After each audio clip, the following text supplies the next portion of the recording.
প্রথমত জানাই যে বাংলাদেশে ওসমান হাদি না এরকম ধরনের নামগুলো মনে থাকে না, যে বৃহত্তর বাংলাদেশ বানানোর আহ্বান জানিয়েছিল, পুরো নর্থ ইস্টকে বাংলাদেশের সঙ্গে যোগ করবে।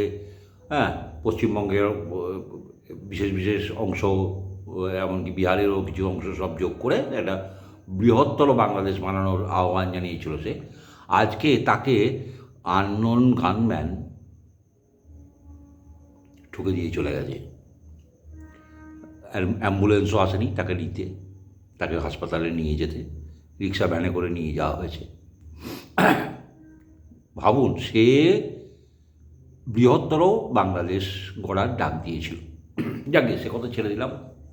আমাদের রাজ্যের অবস্থাটা একবার দেখুন। আমাদের রাজ্যে 1,68,00,000 গণ্ডগোলের মানে গোলমেলে ভোটার পাওয়া গেছে।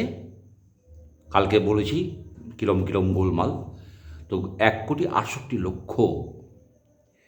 তো আমি যে বলছিলাম 1,00,00,000 হবে, 1,00,00,000 হবে, নাম বাদ যাবে, 1,00,00,000 নাম বাদ যাবে, আমি জেনে শুনেই বলছিলাম। কেননা প্রযুক্তি এমন জায়গায় পৌঁছে গেছে, এই ধরনের ডেটা নিয়ে আর কেউ ছেলে মানুষ করতে পারবে না। ঠিক এই কারণে দিদিমণি হাতাখুন্তি নিয়ে মেয়েদেরকে সামনে রেখে ছেলেদেরকে বলেছিলেন আটকাও। কিন্তু নির্বাচন কমিশন হিয়ারিংয়ের জন্য জায়গা স্থির করেছে ডিস্ট্রিক্ট ম্যাজিস্ট্রেটের অফিস, এবং সেখানে কেন্দ্রীয় বাহিনী থাকবে এবং সিসিটিভি সার্ভেলেন্স থাকবে। বাকিটা আপনারা বুঝতেই পারছেন কী হতে চলেছে।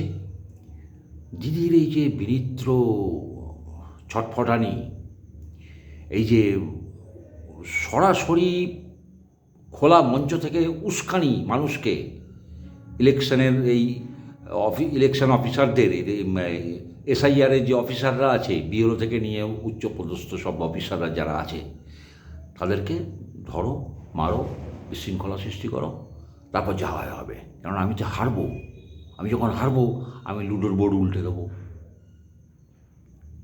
এটাই হচ্ছে লুডোর বোর্ড উল্টে দেওয়া। দেখুন কীরকম উল্টাবে লুডোর বোর্ড।